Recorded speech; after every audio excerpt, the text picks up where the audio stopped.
હું જીલ પટેલ. હું ધોરણ 12 સાયન્સમાં અભ્યાસ કરું છું. આજે મારું ભૌતિક વિજ્ઞાનનું પેપર હતું, જેમાં અંજનોના પ્રશ્ન ઘણા બધા પૂછાયેલા હતા, જેમાં કોઈ અથવાનો ઓપ્શન હતો નહીં. અને આ ઘણા વિદ્યાર્થીઓએ આ પ્રશ્ન લખવામાં ભૂલ કરી હતી.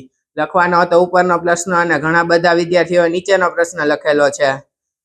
જો સુપરવાઇઝરને પૂછવામાં આવ્યું તો તેને પણ કંઈ જાણ ન હતી. જો અમે લોકો એક માર્ક માટે મહેનત કરતા હોય તો આ 21 માર્કનું અમારું શું?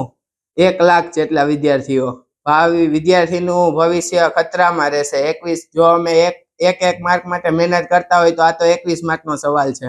સરકાર પાસે આ માર્ક પ્રશ્નના 2 માંથી કોઈ પણ એક પ્રશ્ન લખ્યો હોય તો તેના પણ માર્ક આપવાનો વિનંતી છે. આજ રોજ ધોરણ 12 સાયન્સનું ફિઝિક્સનું પેપર હતું. તેમાં અંધ વિદ્યાર્થીઓ માટે અલગ સૂચના આપવામાં આવેલી હતી, પરંતુ તેમાં અથવા એવું લખેલું નહોતું.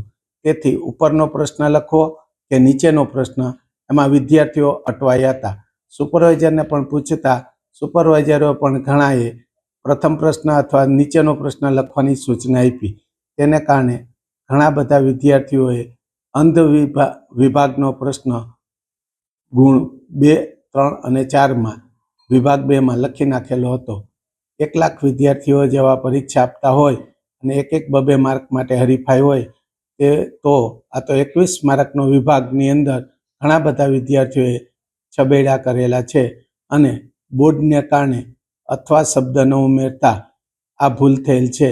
તો વિદ્યાર્થીઓના હિતમાં બોર્ડ નિર્ણય લે એવી સર્વ વિદ્યાર્થીઓની માગણી છે.